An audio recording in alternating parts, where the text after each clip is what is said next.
Salut la famille, c'est votre frère Paul Mukambo Goshen. Je vous dis la bienvenue sur mon émission dénommée Sola Gracia, qui n'est rien d'autre qu'une structure de la mission apostolique Corée. Alors pour aujourd'hui, je suis accompagné de mes trois merveilleux frères avec qui nous allons nous entretenir aujourd'hui. Chacun d'entre eux va se présenter à tour de rôle.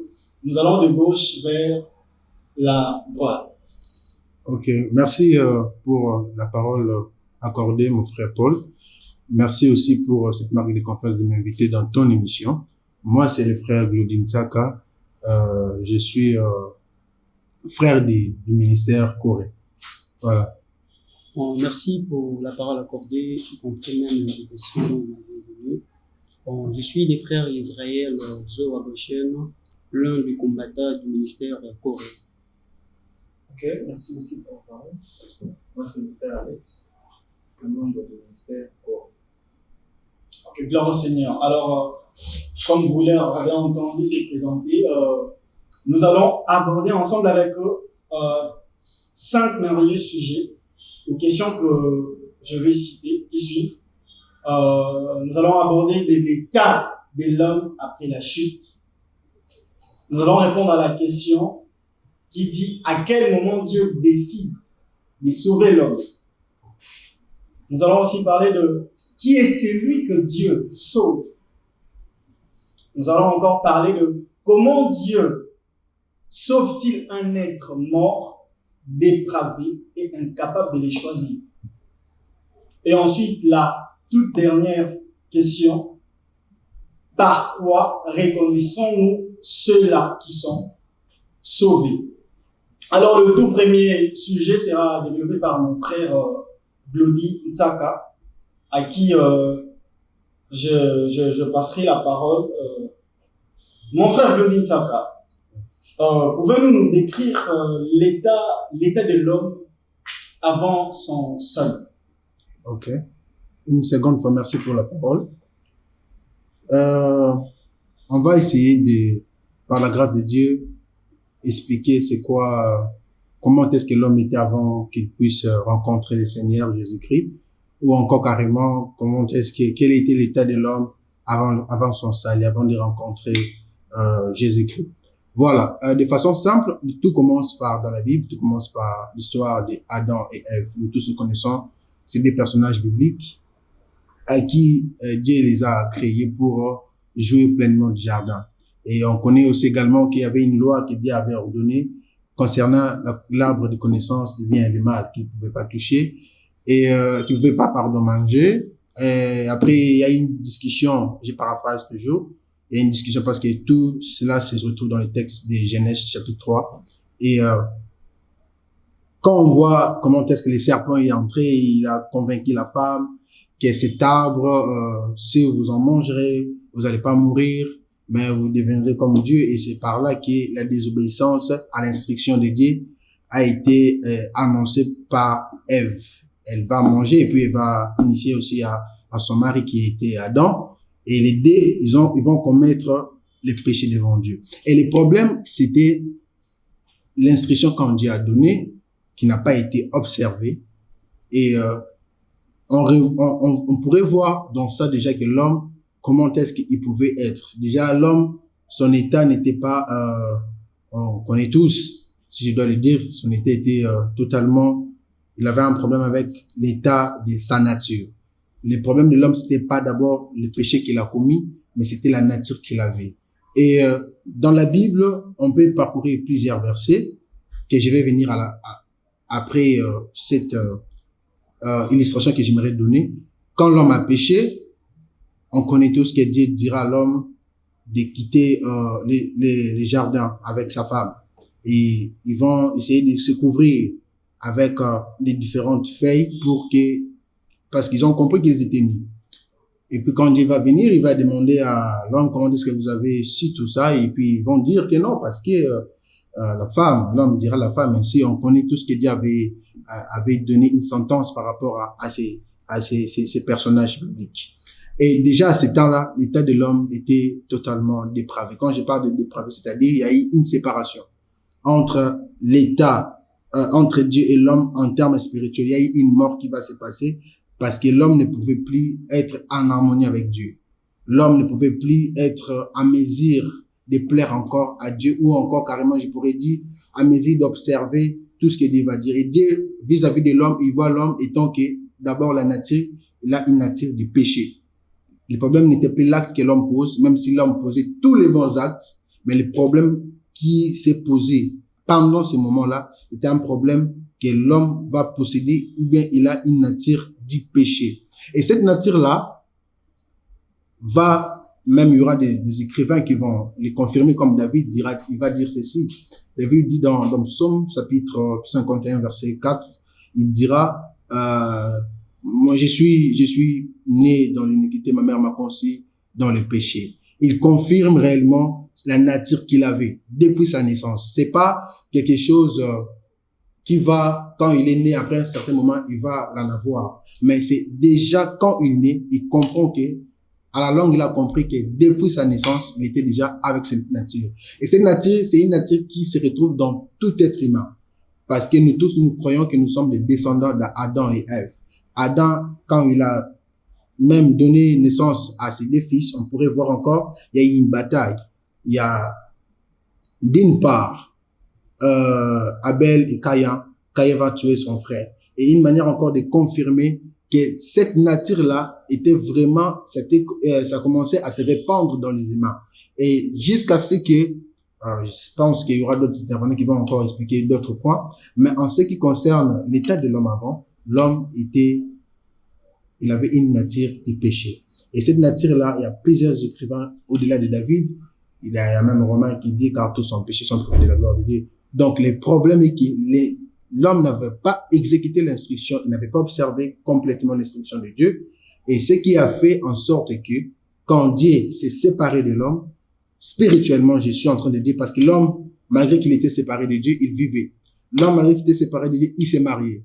L'homme, malgré qu'il était séparé de Dieu spirituellement, il pouvait même se déplacer, voire même voyager, parce que quand on voit les enfants d'Israël, ils pouvaient quitter de l'Égypte vers telle autre terre. C'est-à-dire, l'homme pouvait vivre très bien, malgré qu'il était mort spirituellement avec Dieu. Donc, l'homme pouvait tout faire, se marier, voyager, trouver du travail, parce qu'à cette époque-là, il y a des gens qui travaillaient. Mais le plus grand problème, c'était l'homme ne pouvait plus plaire à Dieu. Dieu, vous pouvez voir l'homme, malgré qu'il peut poser tous les bons actes, mais il est toujours pécheur. Tout simplement parce que le problème de Dieu, ce n'est pas d'abord les actes que nous posons, mais le problème de Dieu, c'est qu'est-ce que nous portons comme nature. Et c'est la nature qui fait en sorte, qui découle en ce que nous puissions, les actes sont, si je pourrais le dire comme ça, les actes sont les conséquences de la nature que nous posons et que plutôt nous portons. Si je pose tellement des actes qu'au point où les gens peuvent dire comment est-ce que ces frères peuvent commencer à poser des pareils actes, les problèmes, ce ne sont pas les actes, mais ce sont la nature. Est-ce que vraiment cette frère, plutôt ce frère ou cette sœur, a la nature de Dieu ou la nature du péché? Et tout au long de notre parcours, on pourrait comprendre que l'homme était réellement dans une nature qui ne lui permettait pas de plaire à Dieu. Et l'homme ne pouvait pas poser des bons actes, parce que même la Bible le confirme. Psaume 14, verset 2 à 3, quand plutôt le roi David pouvait marteler sur un point, je paraphrase, il dit que tous sont égarés, tous sont pervertis, il y en a aucun qui peut faire le bien.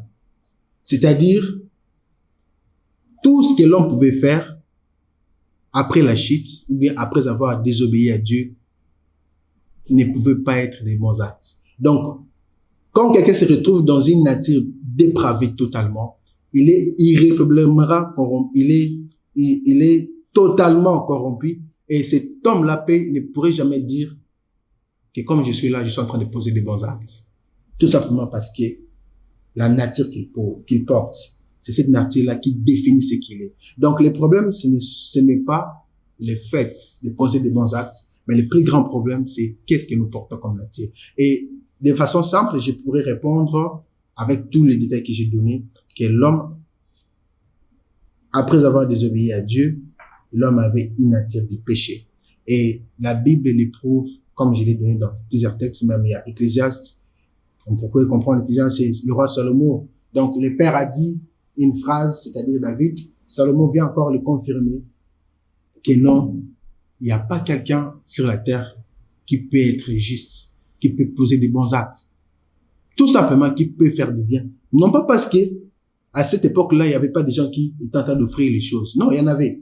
Non pas parce que, à cette époque-là, il n'y avait pas des gens qui pouvaient aussi essayer d'aider les autres. Peut-être financièrement, je peux dire comme ça. J'ai faim, j'ai pas, par exemple, chez mon frère. À l'époque, je suis en train de dire, bien sûr, mon frère me donne quelque chose, même à ce stade, quand on a une nature dépravée, même si je pourrais donner à mon frère à manger, même si je pourrais lui payer des frais scolaires, mais devant Dieu, on n'est que pécheurs. Parce que la nature que nous avons, c'est la nature qui nous sépare de Dieu. Et cette mort était une mort spirituelle. Voilà un peu, en quelques lignes, ce que je pourrais commenter par rapport à ça. Merveilleux. Très merveilleuse introduction. Alors, j'ai eu une question qui m'est passée par la tête. Du coup, si je comprends bien, le problème n'est pas les actions, mais le problème est dans la nature de celui qui pose les actions. Exactement, exactement. Comme je l'ai dit tantôt, si je dois répondre de façon courte, les grands problèmes, le grand problème n'est pas les actions, comme tu l'as dit, mais le problème, c'est ce que nous portons comme nature. Parce que c'est ce qui définit nos actions. Certes, on peut poser des bonnes actions devant les hommes, mais devant Dieu, on n'a pas posé de bonnes actions parce que on n'est pas en communion avec lui. Voilà. Alors, le sens de bonnes actions dépend de la nature de celui qui pose les actions. Ouais. Alors, cela me pousserait à poser cette question. Quel est maintenant le sens de bonnes actions pour celui qui est sauvé? Si les actions ne sont plus importantes dans ce sens-là, et alors, comment devons-nous comprendre les actions pour une personne qui a déjà le salut? Ok. Je vais préciser quelque chose. Pardon, avec une précision. Ouais. Dans ces contextes-là, les actions sont-ils toujours importantes ou les actions deviennent moins importantes? Parce que déjà, si avant le salut, avant qu'une personne ne rencontre le salut, ces actions n'ont plus de sens. Que ça soit une bonne action, mais la bonne action n'a plus de sens à cause de sa nature. Et après avoir obtenu le salut, comment devons-nous comprendre maintenant les bonnes actions? Ok. Merci pour la question, elle est pertinente. De façon simple, j'allais dire ceci. Quand on est pécheur, on pose des actions que le monde définit que ce sont de bonnes actions. Mais notre vision, ce n'est pas le monde. Notre vision, c'est la Bible. En d'autres termes, c'est Dieu. Comment Dieu nous voit, pas comment le monde nous voit. Parce que quand quelqu'un est même dans la nature du péché, quand il est en train d'aider quelqu'un, le monde dit que non, il est en train de poser des bonnes actions. Mais devant Dieu, Dieu ne le voit pas en train de poser des actions-là. Dieu voit qui il est, sa nature. Et maintenant, quand on devient en Christ, les bonnes actions sont-ils importantes ou non? Si elles sont, parce que les bonnes actions, maintenant, on va essayer de définir cela selon Dieu. Dans quel contexte? Comment maintenant on est enfant de Dieu? Comment nous devons faire? Parce que le monde nous a appris, je vais paraphraser rapidement, le monde nous a appris, quand on te donne, par celui qui t'aime, toi en retour tu dois aussi donner à la personne qui t'aime. Ça c'est le monde. Mais Dieu maintenant nous montre, avec les bonnes actions, en étant avec sa nature, on donne dans toutes les catégories. Même chez la personne qui t'aime, même chez la personne qui ne t'aime pas. Ça déjà, il y a une différence de façon de poser des actions. Le monde a une façon différente de poser des actions. Nous tous, on peut au préalable commencer par poser des bonnes actions. Un pécheur, un chrétien ou celui qui a cru en Christ. Les deux, par exemple, peuvent commencer à poser. Lui dit, bon, moi je t'aide avec les frais scolaires. Mais le jour, là c'est le pécheur, il dit je t'aide avec les frais scolaires. Mais le jour que la personne qu'on est en train d'aider, il va manquer de respect à ce pécheur-là, le pécheur va dire ok, je te donne plus. Parce qu'il tient impoli. Mais maintenant, nous, c'est le sens contraire. Dieu nous apprend, même quand il sera en train de nous calomnier, on va continuer à lui payer les frais scolaires. Ça, c'est la façon de Dieu. Voilà pourquoi c'est de cette façon que je peux répondre. Ah, c'est parfait. Et j'ai entendu dire encore une chose tout à l'heure que vous avez développé. Ce que nous recevons non plus ne définit pas qui nous sommes dans notre vie terrestre, ce que nous recevons de Dieu ne définit pas forcément qui nous sommes. Et on peut beau voyager, on peut beau avoir l'argent, mais cela ne révèle pas notre nature. Et que pourras-tu dire à quelqu'un qui selon lui, Dieu est un père responsable, qui répond aux prières, et lui, quand il prie, Dieu, il exauce parce qu'il sait que c'est mon père. Alors, c'est clair que mon père est responsable de mes besoins. Alors, si le même Dieu responsable peut donner à un païen des avions, et à moi, il peut me les priver, ça lui choque. Qu'est-ce que tu peux essayer de dire à une telle personne pour comprendre? Ok, déjà la réponse elle est courte. Dieu est souverain. Il est notre Père, mais il fait tout ce qui lui semble bon. Parfois, Dieu peut dire, pour cette prière, je te donne. Mais aussi Dieu peut se décider, pour cette prière, je ne te donne pas. Et cela ne fait pas en sorte qu'il est impuissant pour nous le donner, mais c'est parce qu'il est souverain. Et sa souveraineté fait en sorte que nous, maintenant, quand nous venons dans la prière, nous devons nous soumettre à sa souveraineté. Certes, c'est comme tout un enfant aime que son père lui donne tout ce qu'il veut. Mais parfois, le père regarde que ça, ce n'est pas le bon moment que je te donne. Un exemple simple. Comme on est là, si même un bébé qui a, par exemple, entre 1 année et 2 ans, il pouvait venir, j'ai besoin d'un véhicule, je lui donne les contacts, il ne saura jamais l'utiliser. Il ne saura pas comment conduire. Et c'est comme ça que Dieu nous voit. Dieu regarde certaines choses que nous demandons, c'est peut-être parce que nous voulons faire ou prouver quelque chose au monde. Et quand il regarde comme ça, il dit non, ma priorité dans ta vie est que toi, tu ressembles à Christ. C'est ça ce que nous devons avoir comme objectif dans la prière. Certes, dans la prière, on a besoin de se lever à dire nos besoins. Oui, il est notre Père. Mais le plus important, à chaque fois que nous venons vers Dieu, au-delà de lui demander de l'argent ou encore, je sais pas moi, du travail, qu'il nous aide à ressembler à Christ. Parce que s'il nous aide à ressembler à Christ, il y aura certaines choses qu'on va commencer à comprendre. Et il y aura même certaines choses qui autrefois étaient nos plus grands besoins dans la prière, ça deviendra des choses auxquelles on va commencer à bafouer. On va dire, si Dieu lui-même levé, tant mieux. Mais le plus important, c'est que je sois comme Christ. Parce que c'est à cela qu'il m'a prédestiné. Voilà, en fait, ce que je peux répondre. Et ça, c'est une bonne chose. Je vais ajouter une chose. Il y a Pierre, quelque temps après avoir rencontré le Messie, il lui dit, Maître, nous avons tout abandonné, nous t'avons suivi, et qu'est-ce que nous nous donnons en retour? Jésus lui dira, il n'y a personne qui n'ait tout abandonné sans qu'il n'ait reçu les centiples. Et la grande question que je me suis toujours posée, c'est à quel moment dans sa vie Pierre avait reçu ce centiples? Je ne sais pas, mais je n'ai pas vu un jour de plus Pierre revenir à Dieu pour lui dire, Maître, tu m'avais promis les centiples, mais jusque-là, je n'ai jamais reçu ça. Certes, les centiples étaient là, mais il a trouvé en Christ mieux que les centiples qu'il pouvait avoir. Exactement. Alors, c'est comme des sujets de prière que nous avons du jour le jour. Quand on est jeune dans la foi, nous faisons des sujets de prière. Et à la longue, nous trouvons que ce n'est plus important, plus même utile, parce que Dieu est plus important que ce qu'il donne. Et voilà, pour enchérir l'idée de mon frère Glodin Tsaka. Merci pour cette merveilleuse intervention. Et nous allons revenir sur vous après que nous aurons peut-être d'autres questions à la suite. Merci. Et juste après ça, nous comprenons que Dieu prend la décision, cette fois-ci, de sauver l'homme. Et la question à se poser là, c'est à quel moment maintenant Dieu décide de sauver l'homme?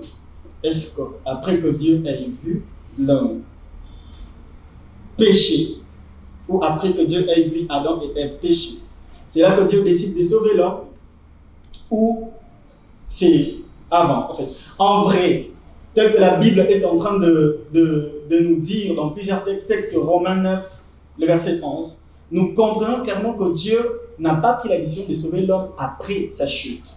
Si Dieu décide de sauver l'homme après que l'homme ait chuté, ça veut dire qu'il n'est pas souverain et ça pose problème à sa préscience. Et quand la préscience de Dieu et son omniscience pose problème, c'est que sa divinité pose problème radicalement. Et Dieu là comme Dieu est souverain, il est omniscient, il est prescient, un Dieu prescient, il connaît tout, il est éternel. Alors on ne dira pas que Dieu ait pris la décision de sauver l'homme après qu'il ait péché, sinon ça sera une réaction et non une action. La réaction, c'est une action que l'on pose après que l'on ait vu une action. Cependant, une action, c'est juste la première qui est posée. Alors nous comprenons que Dieu a pris la décision de sauver l'homme avant même que l'homme ne chute. Donc Dieu a élu des gens. Il a élu les personnes qu'il a sauvées. En fait, la question que l'on se posera, pourquoi Dieu décide de sauver l'homme avant même qu'il ne chute? Ça veut dire que Dieu savait que l'homme allait chuter. Et là, on pose la question de savoir, c'est quoi maintenant l'objectif ou le but du salut de l'homme si Dieu savait qu'il allait pécher? Bon, d'autres personnes se posent la question de savoir, mais pourquoi Dieu n'a pas fait en sorte que Ève ou Adam ne pêchent pas? Il est puissant. N'avait-il pas suffisamment de puissance pour ne pas permettre qu'Adam ne pêche? Ou Ève ne puisse pécher? N'avait-il pas suffisamment de puissance pour dire à Adam que le serpent est là? Soyez vigilants. N'avait-il pas suffisamment de puissance pour tuer les serpents afin qu'ils ne viennent pas toucher à la fois de Adam et Ève? Justement, il avait la puissance. Il avait tous ces dons qu'il pouvait ou devait, ou il a toujours dit qu'il pouvait avoir, afin de mettre ça de côté. Mais Dieu avait une intention et Dieu avait un but très précis. En effet, Dieu a toujours été gracieux. Mais Dieu n'a jamais exposé ce côté gracieux. Et Dieu, le but du salut de l'homme, en fait, le but du salut de l'homme n'est pas l'homme. Dieu ne poursuit pas le salut de l'homme. L'objectif ou l'intention première de Dieu pour le salut de l'homme, c'est Dieu lui-même. Je vais m'expliquer dans ce que je vais dire. Dieu poursuivait le fait de se faire connaître en tant que gracieux. C'est le côté de lui que l'homme n'avait jamais connu, que les anges n'ont jamais connu, qu'aucun être n'a jamais connu. Et Dieu veut exposer ces côtés-là gracieux, montrer à l'univers que je suis plein de grâce, que je suis plein de bonté et que je suis plein d'amour, que je peux pardonner. C'était là l'intention de Dieu. En effet, le salut, c'est une action qui tourne autour de Dieu. Parce que Dieu veut se faire connaître. Dieu veut que le monde les connaisse en tant que quelqu'un qui pardonne, quelqu'un qui aime, quelqu'un qui est... En fait, Dieu n'a pas commencé à être gracieux quand il a pris la décision de sauver l'homme. Il a toujours été gracieux. Il a voulu les démontrer. Il a voulu démontrer ce côté-là d'être gracieux. Il a voulu exposer sa grâce. Il a toujours été cette personne. Il a toujours été gracieux. Il a voulu démontrer à l'humanité et à l'univers que voilà, je suis gracieux. Je suis gracieux, je sais que vous avez péché, mais je vous pardonne. Afin que vous voyez que je suis gracieux. Et j'ai permis que l'homme pêche. Et l'homme a péché parce qu'il a suivi ce qu'il voulait faire. Mais derrière, il y a mon intention. Mon intention est totalement centrée sur moi. Parce que je veux que l'on me connaisse. Que l'on me connaisse en tant que gracieux.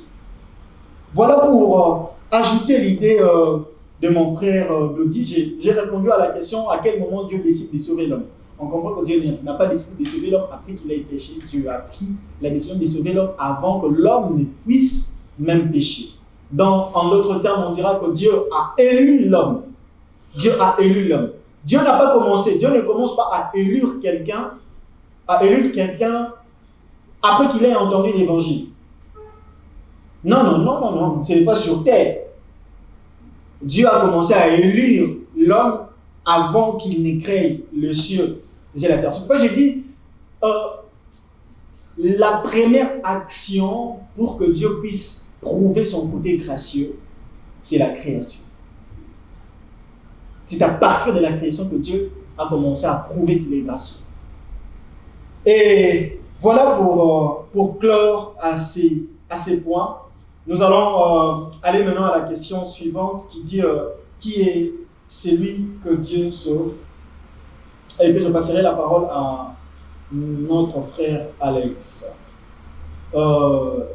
qui est celui que Dieu sauve? En tout cas, Berger, merci, merci beaucoup pour la parole. Et j'ai béni Dieu aussi, parce que c'est vraiment une grâce d'être là et d'entendre l'évangile avec toute sa simplicité. Que Dieu vous bénisse, mon frère Gauthier, pour votre intervention. J'ai reçu un plus dans ce que je vous disais aussi avant. Et vos éclaircissements aussi, Berger. En tout cas, ça nous édifie davantage. Alors, je vais essayer aussi de mon côté, par la grâce de Dieu, du peu qu'on pourra le faire, d'ajouter un plus, toujours dans les langues de notre mission. Alors, vous nous avez posé la question de savoir qui est celui que Dieu sauve. Déjà, dans vos... Permettez-moi de renchérir un peu à ma question. C'est soit qui est celui que Dieu sauve, soit pour qui Christ est mort. Je pense que ça va de pair.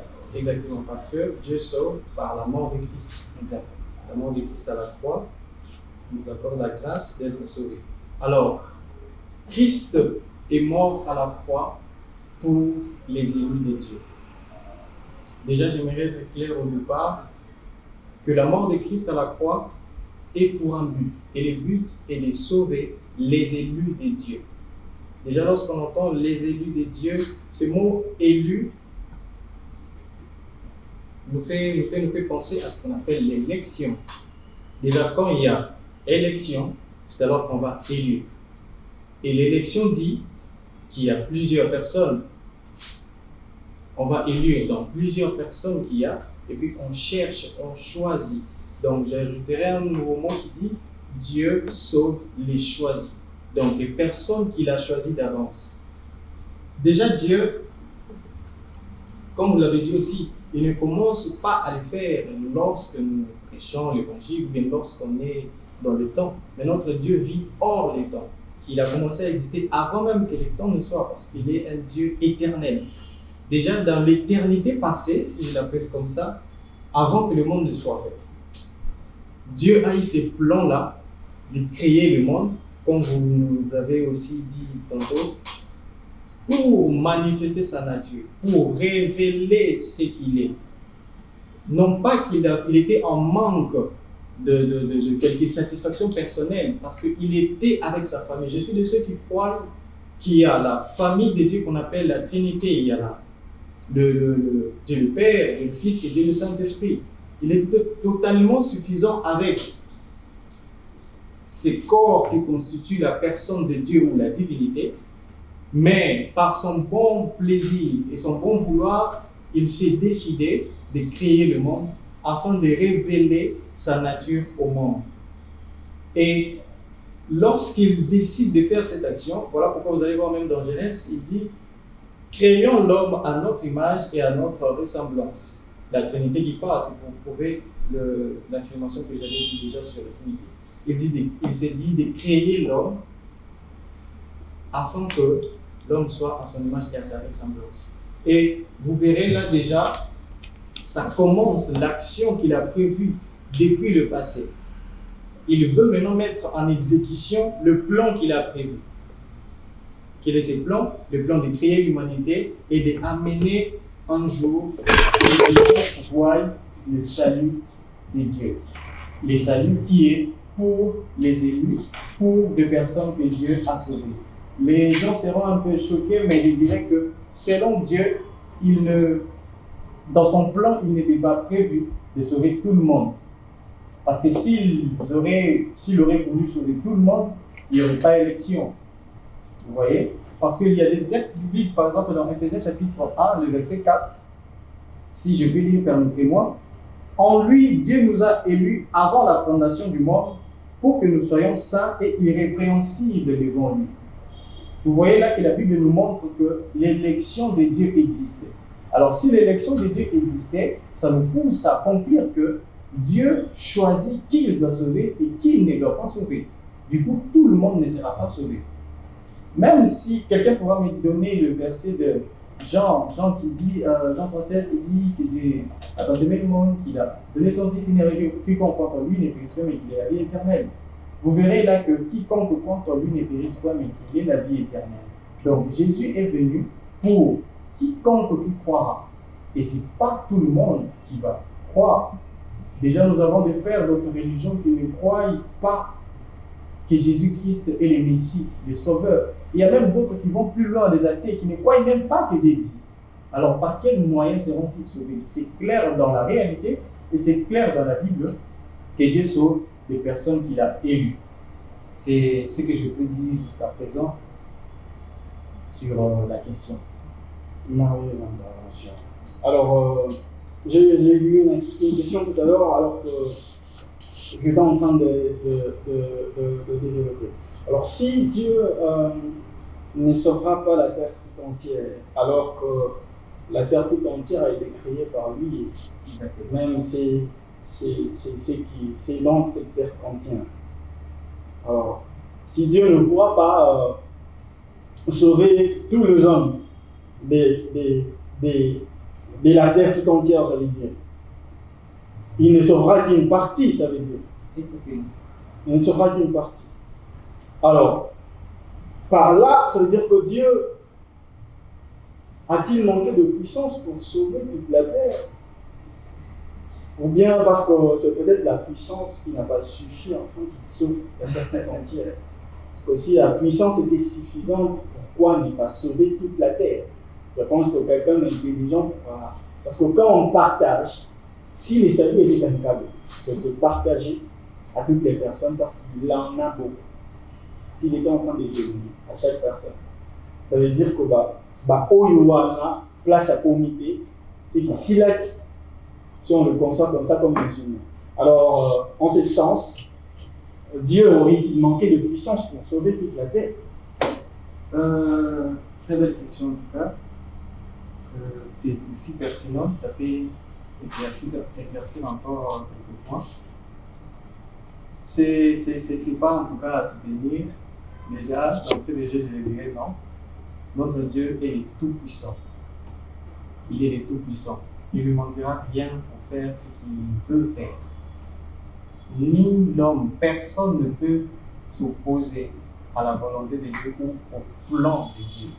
C'est qui veut dire que déjà dans le plan de Dieu, il était établi comme ça. Dieu est comme un architecte qui veut construire une maison. L'architecte a ce qu'on appelle le plan ou la maquette et tout là.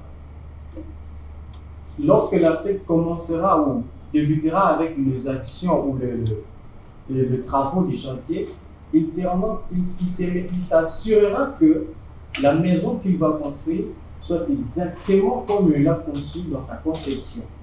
Voilà pourquoi Dieu aussi, c'est un peu pareil. Le plan que Dieu avait, c'est les plans qu'il amène à l'exécution. Et les plans qu'il avait, c'était de créer le monde, de manifester sa divinité, de manifester toute sa puissance, sa grâce, comme vous l'avez dit aussi. Et nous, les humains qui participons, je peux dire ça comme ça, nous sommes un peu comme des figurants dans l'histoire qui concerne que la gloire de Dieu. Alors, dans les humains que Dieu crée, il s'est choisi des personnes afin de les faire participer à cette histoire. Vous voyez? Et c'est là même que vient le goût même d'être gracié par Dieu. Parce que Dieu fait grâce. Et si Dieu faisait grâce à tout le monde parce qu'il est tellement puissant, il va sur tout le monde, alors il n'y aura pas la grâce. Parce que je ne verrai en rien que nous recevons tous la même chose. Ce n'est pas une grâce. La grâce est grâce parce que ce n'est pas tout le monde qui en bénéficie. Il en donne à certains et il le refuse aux autres. Vous voyez un peu? C'est ce que je peux dire. Ça ne donne pas de puissance à Dieu, mais c'est son plan éternel. Et ceux qui sont du côté de ceux qui étaient élus depuis l'éternité passée, ils ont reçu cette grâce. Ah, c'est parfait. Ces textes me viennent encore en tête où Dieu est en train la Bible est en train de dire Isaac a des enfants et Dieu fait un choix. La Bible nous apprend que Dieu a aimé Jacob et il a haï Isaïe. C'est ce que la Bible est en train de dire. Très parfait. Et une toute dernière question, je pense, que je vais poser. Alors, Après tout ce que vous venez de dire, je comprends que ceux qui sont sauvés parce que Dieu leur a fait grâce d'être sauvés. Alors ceux qui vont périr périront aussi parce que Dieu les a fait périr. À cette question, je répondrai par un verset. Permettez-moi si vous pouvez le lire. En tout cas, ce qui fait que j'utilise dans mes limites, que j'utilise au moins ce qu'il a dit le cas. Alors, j'aimerais qu'on lise un peu, excusez-moi, Romains le chapitre 3. Romains 3. Romains chapitre 3, à partir du 22e verset jusqu'au 23. Le 22e se dit: Justice de Dieu par la foi en Jésus-Christ pour tous ceux qui croient. Il n'y a point de distinction. Car tous ont péché, le 23e verset, tous ont péché et sont privés de la gloire de Dieu. Vous voyez? Ceux qui périssent par la nature du péché que toute l'humanité avait, comme mon frère Petit avait dit au début. L'homme, Adam, que Dieu avait créé, a introduit la nature pécheresse sur toute la race humaine qui est venue après lui. Et tous sont déclarés des pécheurs devant Dieu. Et c'est ici là le plan d'action de Dieu afin de manifester sa grâce envers les élus qu'il avait prédestinés d'avance. Voyez. Alors, permettez-moi aussi d'ajouter quelque chose à la fin pour peut-être ceux qui nous suivent. J'aimerais éclaircir ceci. Quand on dit que Dieu a élu avant la fondation du monde, c'est Dieu seul qui connaît ces personnes-là qu'il a élues. Dans le monde comme nous sommes sur terre, il n'y a pas un pays où on dit le pays là, c'est là-bas que Dieu a placé les personnes qu'il a élues. Alors, si vous voulez évangéliser, allez là-bas, c'est eux qui doivent être sauvés. Non, ça ne se passe pas comme ça. Dieu, lorsqu'il crée le monde, ses élus sont parmi nous. Et ils sont presque partout, si je peux dire. Voilà pourquoi même dans Matthieu 28, Jésus va dire aux disciples: allez-y vers toutes les nations. Vous voyez? Prêchez la bonne nouvelle. Allez-y dans toutes les nations. Parce qu'il sait que les élus de Dieu peuvent se retrouver partout. Mais il a dit aussi, à un moment quand il a envoyé les disciples, il dit: là où vous arriverez, si quelqu'un ne vous reçoit pas, ne forcez pas. Secouez la poussière de vos pieds et puis partez. Ce qui veut dire, partout où vous allez passer, il n'y aura pas marqué ici élu entrée. Non. C'est en prêchant l'évangile que Dieu seul sait. Là, on laisse à Dieu parce que lui seul sait comment convaincre le cœur. C'est ce que j'allais préciser. Alors, mon frère, si nous devons évangéliser, si nous devons aller dans le champ pour moissonner, nous devons aller partout parce qu'on ne sait pas qui est élu et qui n'est pas. Dieu seul le sait. Parfait. Et tout en essayant de rentrer, je suis en train de comprendre que Dieu veut tellement que nous puissions lui obéir. Cependant qu'il connaît où sont les élus et où ils ne le sont pas, mais il ne nous prévient pas où ils peuvent être afin que nous allions évangéliser. Pourquoi? Parce qu'il tient à ce que nous lui obéissons. Obéir tout en ayant connaissance du résultat ou pas. Allez-y. Je ne vous donne pas de précisions. Allez partout. Allez partout. Obéissez-moi tout simplement. Donc, Dieu sait qu'il a déjà des élus. Il a déjà des gens qu'il a choisis lui-même. Mais il ne veut pas nous leur montrer, enfin que le travail soit simple. Pourquoi? Parce qu'il veut que nous lui obéissons. Dieu tient tellement à l'obéissance. Donc, nous évangélisons parce que nous voulons obéir à Dieu. Nous évangélisons d'abord parce que nous voulons sauver les gens. Parce que déjà, nous n'avons pas la capacité. Nous évangélisons, nous prêchons la parole parce que nous voulons obéir à la parole de Dieu. Nous voulons obéir à ce que Dieu dit. En tout cas, merci beaucoup, Alex. Une très merveilleuse intervention.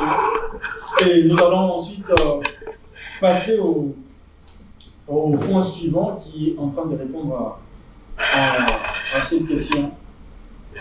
Par quoi Dieu peut-il sauver un être dépravément et incapable de le choisir ou de l'accepter?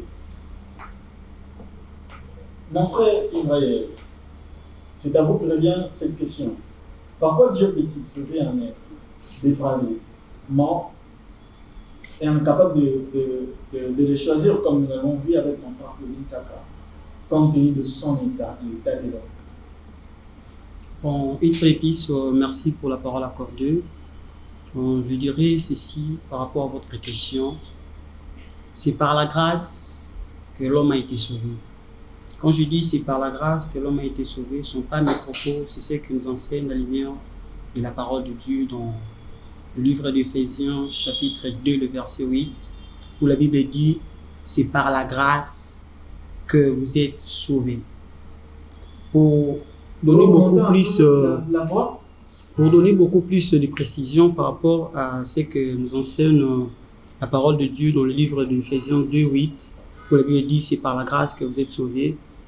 Vous devez en savoir qu'une chose, que au commencement, nous étions spirituellement morts et l'homme était incapable de se soumettre à l'appel de Dieu.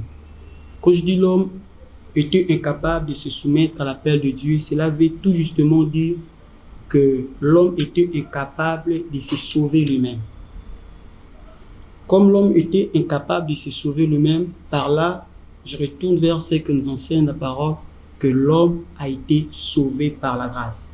Et il faut beaucoup plus que je donne des précisions là-dessus, que cette grâce que Dieu a fait à l'homme n'est pas le fruit de ses sacrifices terrestres. Là, il faut vraiment que je le précise, que cette grâce que l'homme a obtenue de Dieu ne sont même pas le fruit de ses sacrifices terrestres. C'est au moins l'essentiel de ce que je pouvais donner par rapport à votre question. Ok, parfait. Alors, je vous ai entendu parler de grâce. Comment définissez-vous la grâce? En coup de terme, je dirais que la grâce, c'est une faveur que l'homme n'a pas méritée. Quand je dis c'est une faveur que l'homme n'a pas méritée, c'est quelque chose dont l'homme n'a fourni aucun effort pour être bénéficiaire. Si je peux en donner quelques détails en parlant de quelques types ou sortes de grâces, je parlerai de la grâce commune. En parlant de la grâce commune, vous allez comprendre ensemble avec moi ce que je vais dire. La grâce commune, c'est une faveur que Dieu fait à l'humanité entière. Donc, tout le monde est bénéficiaire. Tu sois sauvé ou non sauvé, tu es bénéficiaire. Mais en parlant de la grâce salvatrice, ou la grâce particulière, là, vous allez comprendre que c'est une faveur que Dieu fait qu'aux élus. Ce n'est que les élus de Dieu qui sont bénéficiaires de cette grâce. Et avant qu'un élu soit bénéficiaire de cette grâce, dans le choix du vent, il y a ce qu'on appelle la grâce irrésistible ou la grâce, l'appel efficace. La grâce irrésistible ou l'appel efficace. Là, c'est dans le choix du vent. Parce que la Bible dit dans Jean chapitre 10, le verset 27, « Mes brebis attendent ma voix et me suivent.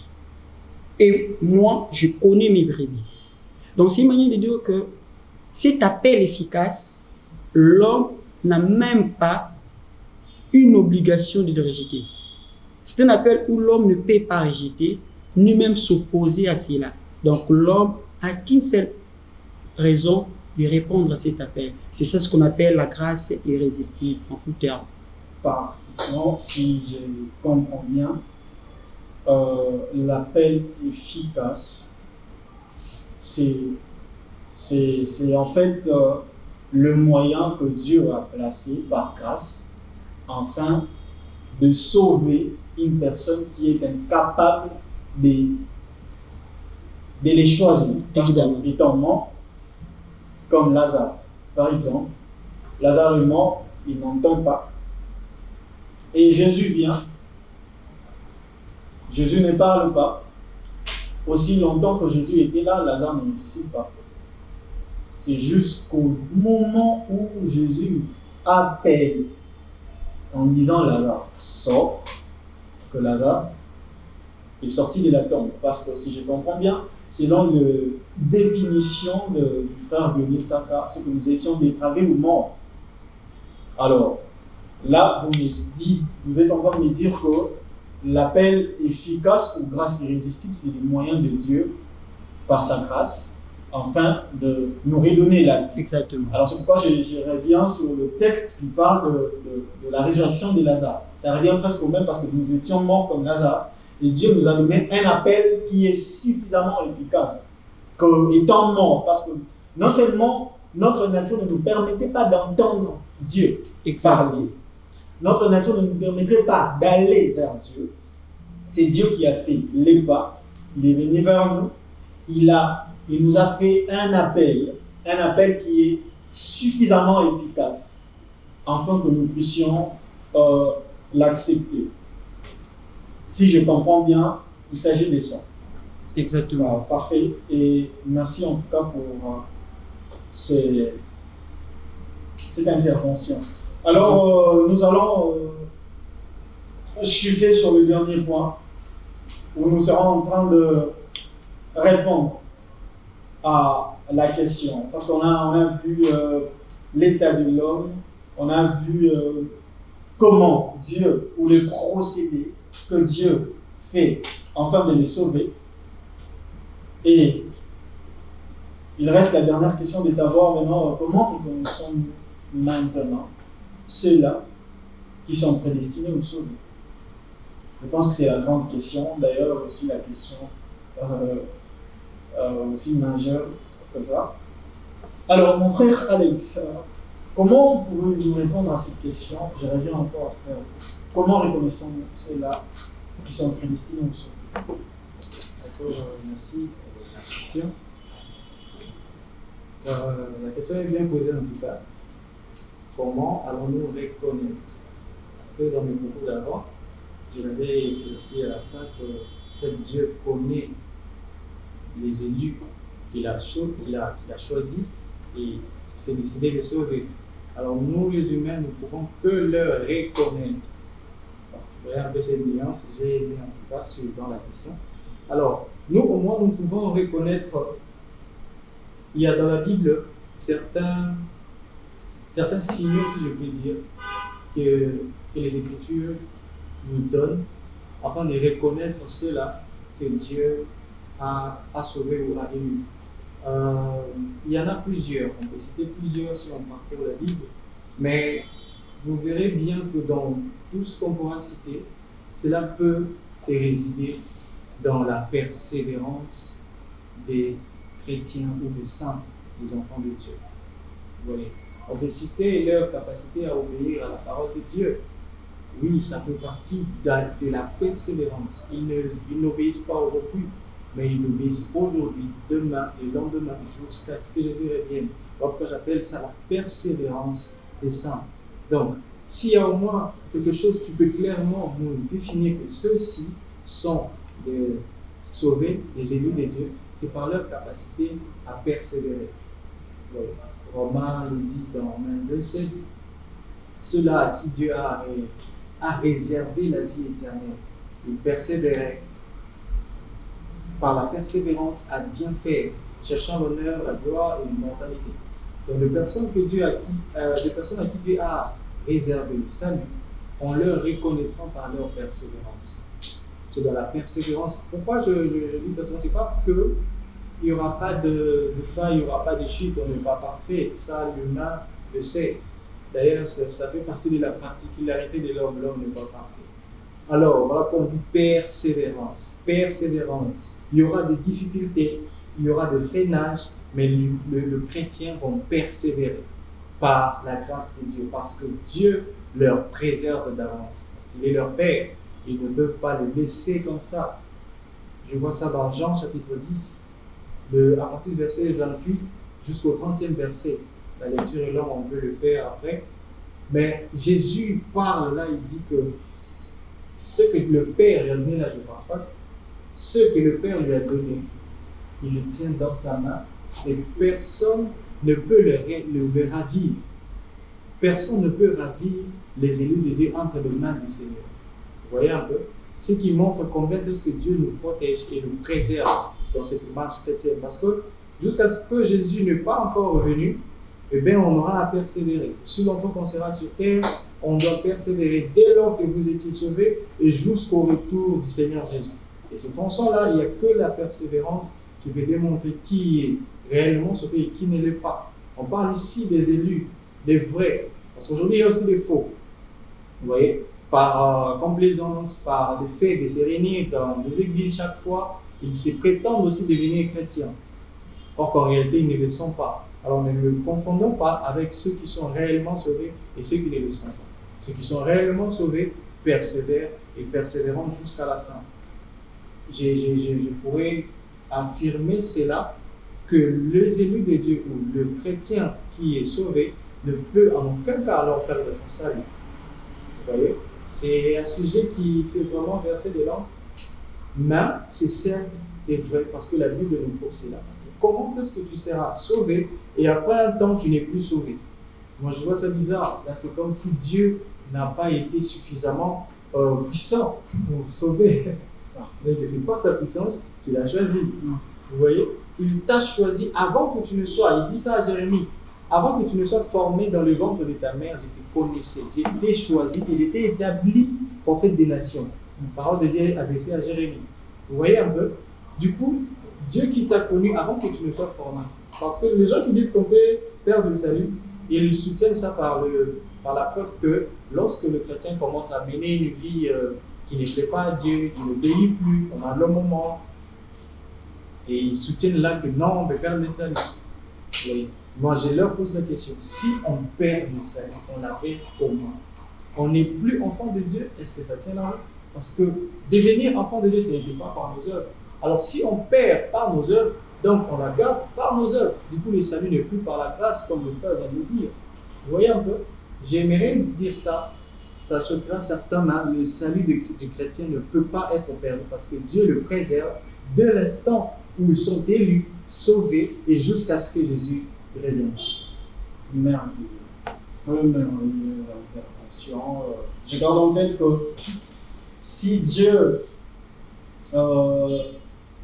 donne ou accorde les saluts, si c'est lui qui le donne ou l'accorde, c'est que c'est lui seul aussi qui peut le garder. Comme la Bible est en train de dire par Paul, c'est lui qui a commencé en vous cette œuvre, la rendra parfaite. Gloire au Seigneur, en tout cas. C'est par ici que nous allons clôturer. Alors je vous dis à tous merci. Merci d'être passés. Alors, nous sommes Sola Gracia, l'émission, structure de la mission apostolique Corée Mac en cycle. Nous nous voyons à la prochaine épisode. Gloire au Seigneur, on acclame. La croix seule me suffit.